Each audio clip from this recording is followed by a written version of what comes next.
آقا علیہ السلام نے فرمایا جو مدینے کی تکلیف پر، مدینے کی بھوک پر، مدینے کی پیاس پر، مدینے کی غربت پر، مدینے کی پریشانی پر جو آدمی صبر کرے میں قیامت کے دن اس کی شفاعت کروں گا۔ مدینہ کی بھوک بھی باہر کی خوشحالی سے بہتر ہے۔ فرمایا اگر تمہیں سمجھ ہو تو مدینہ بہتر ہے، اگر تمہیں سمجھ ہو تو مدینہ بہتر ہے۔ فرمایا پھر شام فتح ہوگا، لوگ جانا چاہیں گے کہ چلو بزنس کے نئے مواقع ہیں۔ فرمایا نہیں، مدینہ بھوک کے حال میں بھی رہو تب بھی بہتر ہے، مدینہ نہ چھوڑنا۔ فرمایا پھر عراق فتح ہوگا، لوگ جانا چاہیں گے اپنی ویل بینگ کے لیے، بزنس کے لیے۔ فرمایا نہیں، مدینہ بہتر ہے۔ حدیث متفق علیہ۔ اس طرح ابو ہریرہ رضی اللہ تعالیٰ عنہ روایت کرتے ہیں، آقا علیہ السلام نے فرمایا یاتی علی الناس زمان یدعو الرجل ابن عمہ وقریبہ ہلم الی الرخاء ہلم الی الرخاء والمدینۃ خیر لہم لو کانوا یعلمون۔ فرمایا دنیا فتح ہوتی جائے گی، ملک فتح ہوں گے، ایک زمانہ ایسا آئے گا باہر کاروبار اچھا ہوگا، بزنس اچھا ہوگا، تجارت اچھی ہوگی، گھر اچھے ہوں گے اور معاش اچھا ہوگا، وسائل اچھے ہوں گے۔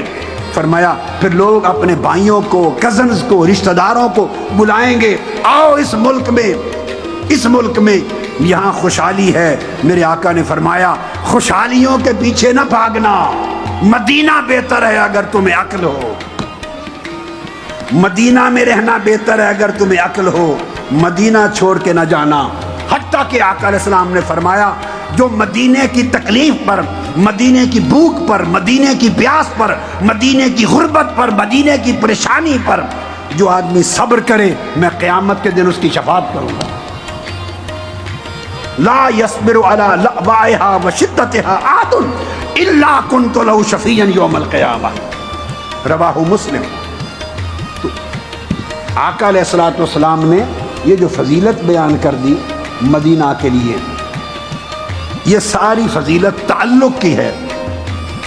اب اللہ کا گھر تو مکہ میں ہے، حج مکہ میں ہے، طواف مکہ میں ہے، حجر اسود مکہ میں ہے، مقام ابراہیم مکہ میں ہے، ملتزم مکہ میں ہے، صفا مروہ مکہ میں ہے، عرفات مکہ میں ہے، مینا مکہ میں ہے، مزدلفہ مکہ میں ہے، حج سارا مکہ میں ہے۔ مگر آقا علیہ السلام فرماتے ہیں اللہم حبب الینا المدینہ کما حببت الینا مکہ او اشد، متفق علیہ۔ اے اللہ ہمارے دلوں میں مدینہ کی محبت مکہ کے برابر ہی نہیں، مکہ سے بڑھ کر پیدا کر دے۔ متفق بخاری مسلم کی حدیث ہے۔ تو آقا علیہ السلام دعا کرتے ہیں کہ مدینہ کی محبت مکہ سے بڑھا دے۔ کیوں؟ کوئی تو بات ہے نا، باقی ساری نسبتیں توحید کی مکہ میں ہیں۔ حج عبادت ایک نماز کا 1,00,000 نماز کے برابر ثواب، ایک روزہ 1,00,000 روزے کے برابر ثواب، ایک روزہ، ایک نیک عمل 1,00,000 اعمال کا ثواب، سب ثواب زیادہ ادھر ہے۔ آقا پھر کہتے ہیں مدینہ میں رہو۔ وجہ کیا؟ کہ میں ادھر ہوں، میں ادھر ہوں۔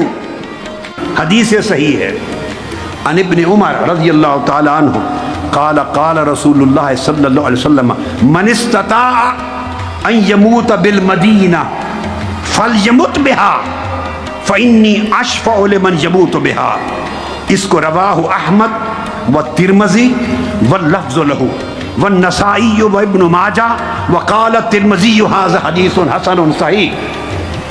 آقا علیہ السلام نے فرمایا جس شخص میں کے بس میں ہو مرنا، کہ کہاں مروں، جو بندوبست کر سکے کسی جگہ مرنے کا تو وہ کوشش کرے کہ میرے مدینہ میں مرے۔ فَلْيَمُتْ بِهَا، وہ مدینہ میں مرے۔ پوچھا یا رسول اللہ کیوں؟ فرمایا جو مدینہ میں مرے گا سب سے پہلے اس کی شفاعت کروں گا۔ اب آقا کی آمد سے پہلے وفات کی افضلیت فضیلت کا معیار اور تھا، آقا کے آ جانے کے بعد وفات اور موت کی فضیلت کا معیار بدل گیا۔ آقا علیہ السلام نے فرمایا یہ تو حکم ہے حدیث پاک، جس سے ہو سکے مرنا کسی خاص جگہ پر وہ مدینہ میں مرے، حکم آ گیا آقا علیہ السلام کا۔ تو اگر مدینہ کی موت افضل نہ ہو تو اللہ کے رسول اس کا حکم نہیں دے سکتا. مدینہ کی موت اگر مکہ کی موت سے افضل بولیے نہ ہو تو اللہ کا رسول اس کا حکم نہیں دے سکتا. پھر حدیث عبداللہ بن عمر رضی اللہ تعالیٰ عنہ راوی ہیں، آقا علیہ السلام کا اپنا سن لیجئے. کان رسول اللہ صلی اللہ علیہ وسلم اذا دخل مکہ قال اللہم لا تجل منایانا بہا حتی تخرجنا منہا. رواہ احمد والطبرانی فی الکبیر والبزار والبیہقی وابن عبد البر برجال الصحیح. وہ فرماتے عبداللہ بن عمر کے آقا علیہ السلام کا معمول یہ تھا، جب مکہ تشریف لائے، ہجرت کے بعد حج اکبر جو آپ نے کی، حجۃ الوداع، اس پہ تشریف لائے یا عمرہ کیا، جب مکہ تشریف لاتے تو دعا کرتے مکہ میں داخل ہوتے ہوئے، میرے مولا جب تک میں یہاں ہوں موت نہ دینا، جب تک نہ مکہ میں ہیں ہم مکہ میں، یہاں پر موت نہ دینا حتیٰ کہ یہاں سے نکال کے تو مدینہ نہ لے جائے، جب پھر مدینہ پہنچے تو موت دینا. یہ آقا علیہ السلام اپنی دعا فرماتے ہیں. یعنی ایک یہ کہ حکم دیا امت کو کہ ہو سکے تو مدینہ مرو، مدینہ میں مرو.